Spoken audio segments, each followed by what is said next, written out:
So we are back in the games room and it is time for pickups from Japan for the month of June. So what random Japanese goodness did I pick up in June? Well, I've been back at the PlayStation 1 with some more shooters and also some fighters on the PlayStation 1 as well. Also, I've been back at the My Cards. I love collecting for that. Some real classic old games, some 8-bit goodness there. Really, really nice games. And of course, as always, some PC Engine. There's some absolute belters in there, but there's also those couple of gambles that didn't quite pay off, let's just say that. But they're interesting nevertheless. So I'll start off with the PlayStation 1 and I'll move on to My Cards and then I'll finish off with the PC Engine as normal. So let's have a look at the games.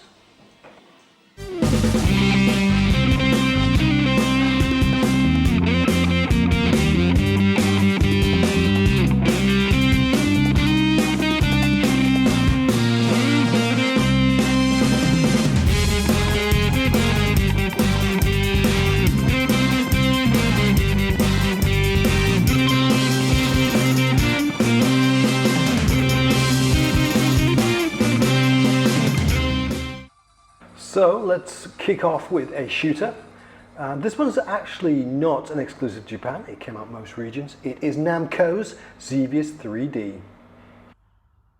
I didn't actually realise this existed until I spotted it on Surugaya. I was scouting for cheap shooters and this one popped up and I thought give it a go. It's probably the cheapest version you can get out of all the regions.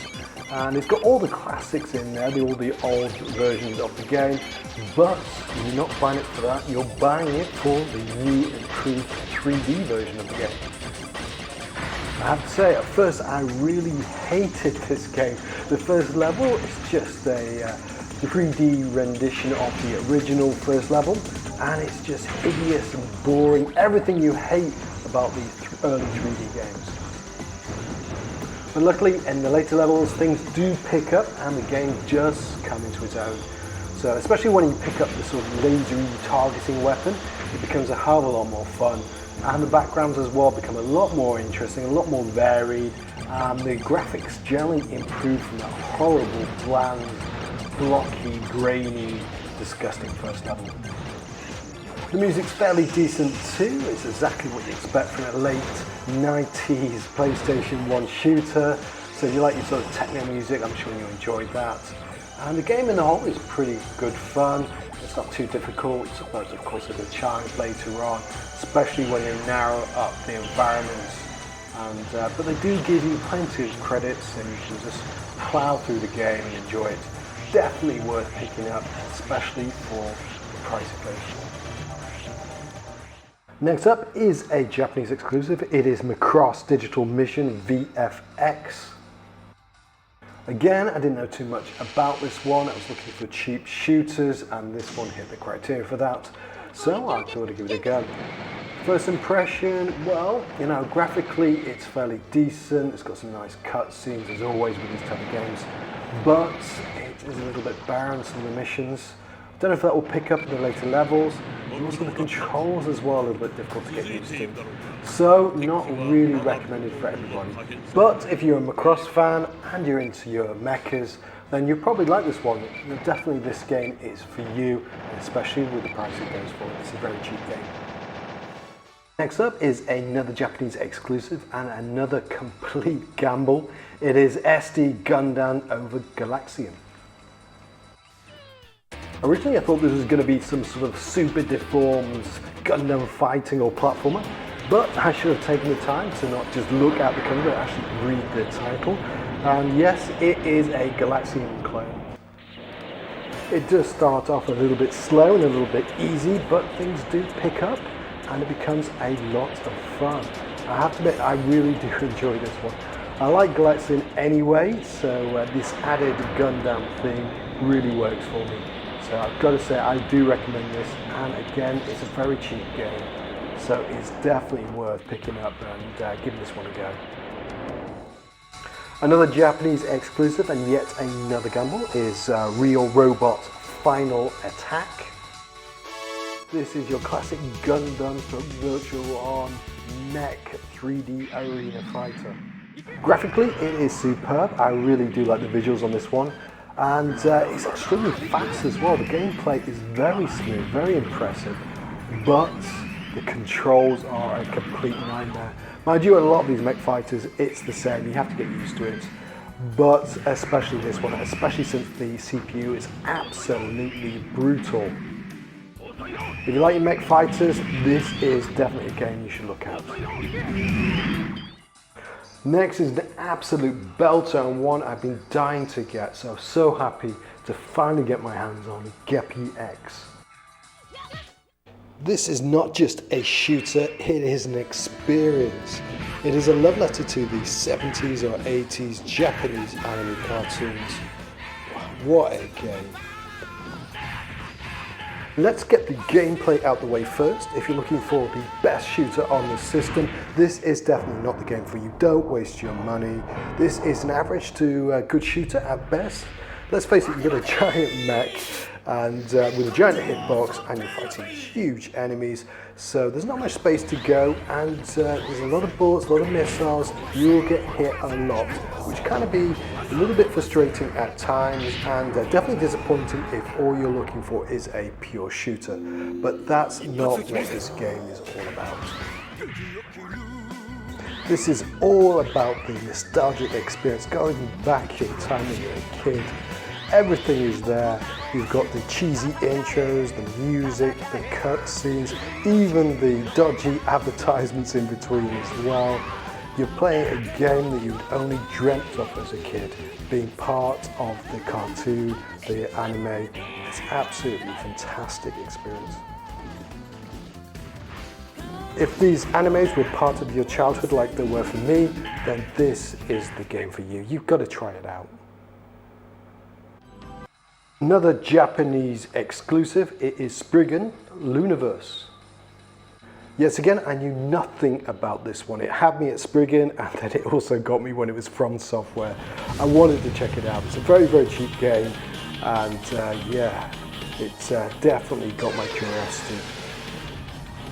When I first popped in the disc and saw the intros and the cutscenes, I was blown away. I was pumped for this game. Didn't know what to expect. It seemed to be like a Metal Gear Solid or Devil May Cry. It looked absolutely amazing until I started to play it. This is a really early game by From Software, and it looks like even back in the day they knew how to frustrate people. Oh, I really couldn't get into this game. Just the controls and the camera, it just almost makes it unplayable.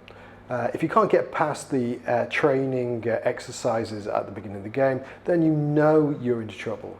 I almost rage quit this game. I haven't rage quit a game in absolutely years, and I was close to the edge in this one. I really can't recommend this game unless you're very curious about early From Software games. I believe this is where it all started for a lot of the mechanics, so it's definitely worth it for that alone. Now for some fighters, and we're starting off with the Zooka 120 Burning Fest Final.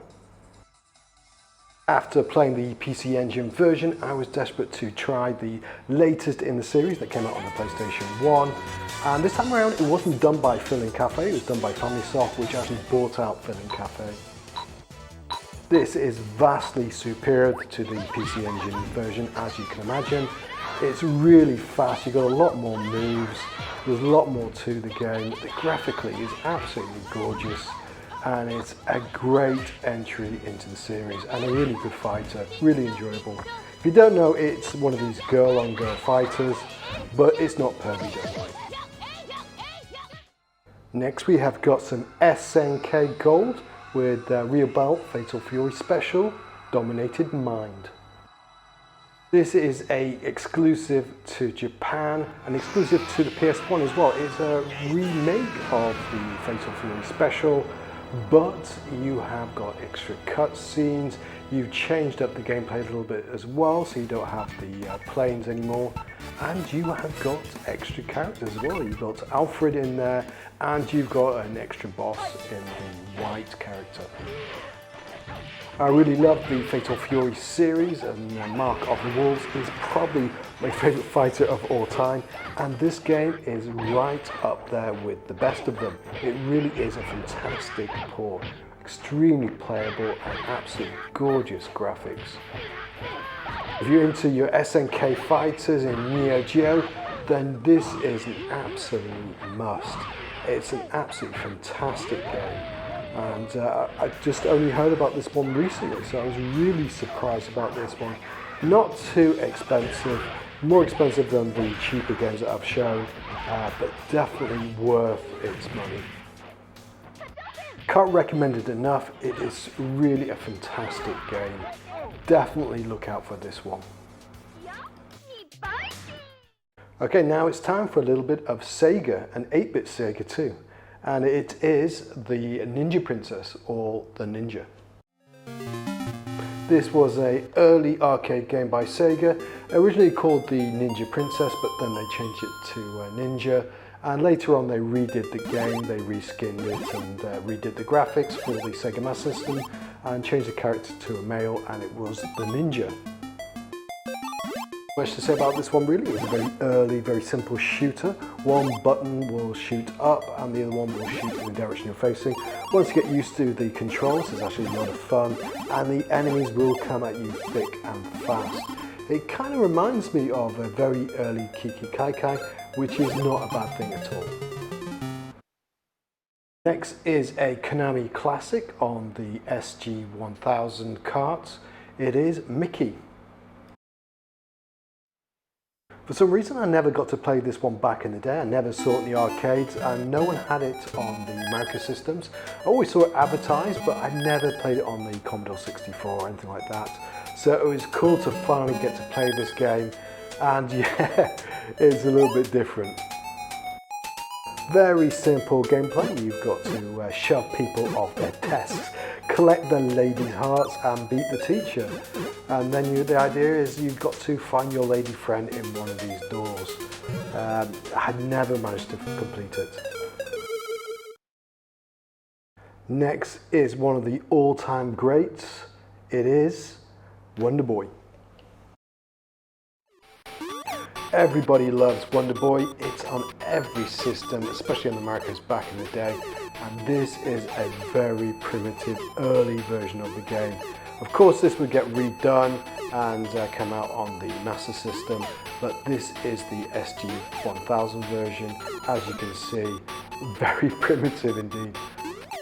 I have to admit, out of all the MyCard games that I've got, this is probably one of the least playable ones. It's not a good port at all. It is a bit buggy and difficult to play, but I absolutely adore the Wonderboy series, so it's an absolute pleasure to have this early version. And the box art as well is absolutely fantastic. A lot of nostalgia for this game, and I'm really happy to own this early version. Next is a very early Taito arcade game. It is Crack and Pop. This is another game I knew nothing about. I'd never seen the arcade game, and I don't remember ever seeing any port of this back in the day. I mean, there probably is a Commodore 64 or a Spectrum version of it, but I certainly never played it. It's a very simple and fun sort of puzzle platformer game. The idea is to get the heart and exit the stage. And to do so, you've got little grenades to blow up the enemy and blocks. And you can also jump up and crawl on the ceiling as well. So there's multiple ways to evade those classic Taito enemies that you all know and love from Bubble Bobble. If you love your Taito platformers, then you'll absolutely adore this one. Definitely check it out. Next up is a game that's not an arcade game, but a port from the Apple II. It's Drawl. I believe this also came out on the Atari and also the C64. It's a very simple side-scrolling sort of shooter adventure game really. The idea is to find certain characters, to rescue them and shoot the beasties on the different levels, and then you'll progress and it slowly becomes harder and harder and more difficult characters are introduced, And even things like magnets as well that stop you from shooting a certain direction. Actually, I had a little bit of fun playing this one, more fun than I actually thought I would do. So I would say it's definitely worth giving it a go if you like these early 8-bit games. Definitely give it a go. And last but not least is an absolute classic. It is Bomb Jack. Now that's one cover I think they would have to change for the West. This is another arcade classic that was ported to every system back in the day. And this version is one of the earliest ones. So this came out probably about a year before it came out on the Commodore 64 or anything like that. And it's not too shabby at all. It may not be a looker, but it plays like a dream. It is very smooth and very, very fast and a lot of fun. I've got a lot of time for this game, I really do. So if you're into your Bomb Jack and you want to play on a Sega system, then this is the version you want to be looking out for. Now it's time for the PC Engine games, and we're going to start off with a bit of Sunsoft with my young Goku Special. I have to admit I only picked this one up because it was Sunsoft, and I want to complete the Sunsoft subset for the PC Engine. So I'm not really into my own games, but this seems to be pretty decent if you like that kind of thing. It's a pretty good theme, and don't get this one mixed up with Son 2, which is actually a playable game. But if you like Mahjong and you like the Monkey series, this is for you. I do like to gamble a little bit and pick up these sort of cheap, sort of random PC Engine games, and Hattris definitely is that. Slightly misleading on the name there. Yes, there are plenty of hats in this game, but it's nothing like Tetris. It's more like Puyo Puyo, to be honest with you. Get multiple hats of the same type and they disappear. Yeah, it's not particularly exciting stuff. Make sure that if you play it, make sure it's on a difficulty setting that's high, otherwise you will be bored out your mind. In fact, you're being bored out your mind playing it anyway, so probably makes not much difference there. Not recommended at all. Another complete gamble, and you picked it up because it reminded me of a chibi sort of magician lord. It is Magical. This is a action RPG, so it is a little bit heavy on the Japanese side. So yes, it's not that playable, but I was really surprised with this one. I did actually have a little bit of fun with it. It's got some pretty cool cutscenes, which you normally get with the Super CDs, but I had no idea what was going on. But the action part to it was actually quite fun. Definitely this one has piqued my interest, and I'd love to get a patch for this and actually play this one properly to see what's going on and see how we progress the story. But yes, I have to say, without knowing Japanese, not recommended. Okay, the less I say about the next one, the better, I think. It is Princess Maker 2. I picked this one purely as another subset, so this is another one of these arcade CD games, so I wanted to get it for that reason, and that's my story, and I'm sticking to it. It seems to be you just create some sort of princess, even determine the blood type. Something nasty happens, some sort of nasty cutscenes, and then you've got to do some sort of mundane sort of chores with her. Yeah. Obviously avoid this one unless you're trying to pick up it for the same reason I was, the subset. Next up is another game I should have done my research on. It is Dragon Ball Z. Normally these Dragon Ball games are actually a lot of fun. They're normally your fighter games, and yeah, this one is to a certain degree. All the characters are there as you expect, but this one has very little fighting. It's more the action cutscenes where you determine what move you're going to do. It just stops the play and makes it really tedious. Plus, I have no idea what's going on, so it doesn't seem to be very playable at all unless you know Japanese.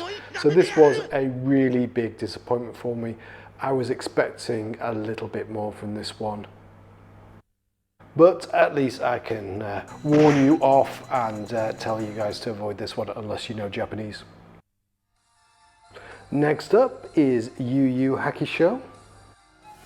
I was kind of expecting this one to go one way or other. It's either going to be some sort of action fighting game, or it was going to be some sort of visual novel that I wouldn't understand. To my surprise, it was neither. Probably the best way to describe this is a cross between a fighter and Operation Wolf. So it was very different than what I was expecting, but at least it's got that fighter element and it's an action game. And yeah, you can actually play this one. It is pretty tricky to play and your fingers will hurt after playing this one tapping away. So I did cheat in the gameplay to use the auto fire.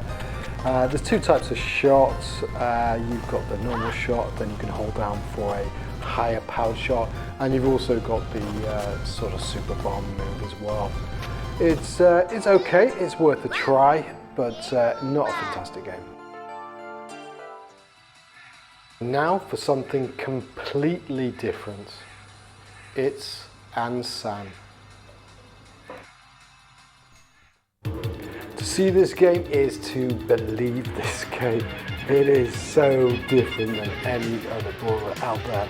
I first saw this on Sarumaru's stream, and yeah, once I saw it I thought I have to pick up this game eventually. It's late on the life of the PC Engine, and the developers must have thought to themselves, you know what, we need a Streets of Rage, but let's do it with all girls and rockabilly music. So it's a very late PC Engine game, like I mentioned before. So graphically it is absolutely excellent. It is stunning visually, and the gameplay's not too bad either. You've got 3 characters to choose from, which effectively are your 3 lives. So once one dies, then you move on to the other one, and then once you lose all 3 of the girls, then it's game over. It is very playable and fun for a quick playthrough. It is more of a novelty factor. This game doesn't have much depth. It's all about the characters and the music and the setting, and less about the gameplay and the depth of the gameplay.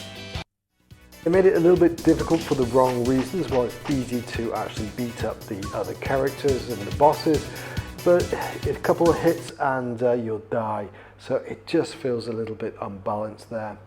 And it's got some strange little cutscenes as well, and sort of mini games where you've got to pull faces and stuff. It is a bit of a novelty, to say the least. Let's face it, it's no Streets of Rage killer. And will I go back and play this much? Probably not, but I will certainly get this out and show some mates when they come around, show off the PC Engine, show how quick it is. Seeing is believing.